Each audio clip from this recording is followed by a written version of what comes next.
Hello everyone, कैसे हैं आप लोग। आई होप अच्छे होंगे। तो आज का टॉपिक है जालियांवाला बाग इंसिडेंट। जालियांवाला बाग हत्याकांड ब्रिटिश भारत के इतिहास का काला अध्याय है। 13 अप्रैल 1919 को अंग्रेज अफसर जनरल डायर ने अमृतसर के जालियांवाला बाग में मौजूद निहत्थे भीड़ पर अंधाधुंध गोलियां चलवा दी थी। ब्रिटिश आर्मी ने बिना रुके लगभग 10 मिनट तक गोलियां बरसाई थी। इस घटना में करीब 1650 राउंड फायरिंग हुई थी। बताया जाता है कि सैनिकों के पास जब गोलियां खत्म हो गई थी तभी उनके हाथ रुके थे।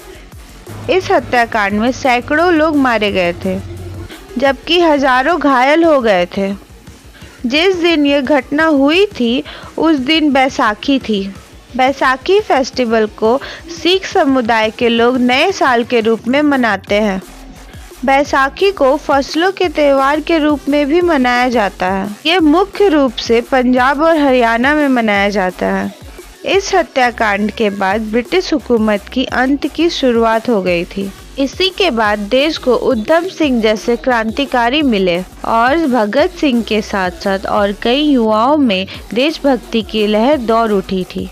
अमृतसर के प्रसिद्ध स्वर्ण मंदिर यानी गोल्डन टेम्पल से 1.5 किलोमीटर दूर स्थित जालियांवाला बाग में 13 अप्रैल 1919 को रॉलेट एक्ट का विरोध करने के लिए एक सभा भी रखी गई थी और ये खबर ब्रिटिश आर्मी के ब्रिगेडियर जनरल डायर को मिली। वो 90 सैनिकों को लेकर वहां पहुंच गए थे। सैनिकों ने बाग में घुसकर बिना कोई चेतावनी दिए निहत्थे लोगों पर गोलियां चलवानी शुरू कर दी थी। वहां मौजूद लोगों ने बाहर निकलने की भी कोशिश की थी पर वहां से बाहर निकलने के सारे रास्ते बंद कर दिए गए थे। कई लोग जान बचाने के लिए बाग में बने कुएं में कूद गए थे जिसे आज शहीद कुआं कहा जाता है। ये कुआं आज भी जालियांवाला बाग में मौजूद है और उन मासूमों की याद दिलाता है जो अंग्रेजों के बुरे मंसूबों का शिकार हो गए थे। जनरल डायर रॉलेट एक्ट का बहुत बड़ा समर्थक था और उन्हें इसका विरोध मंजूर नहीं था।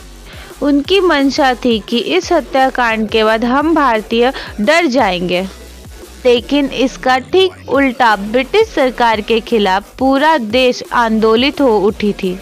आखिरकार दबाव में भारत के लिए सेक्रेटरी ऑफ स्टेट ने 1919 के अंत में इसकी जांच के लिए हंटर कमीशन बनाया। कमीशन की रिपोर्ट आने के बाद डायर का डिमोशन कर उसे कर्नल बना दिया गया और साथ ही साथ उसे ब्रिटेन वापस भेज दिया गया था। 1920 में डायर को इस्तीफा भी देना पड़ गया था दबाव के कारण।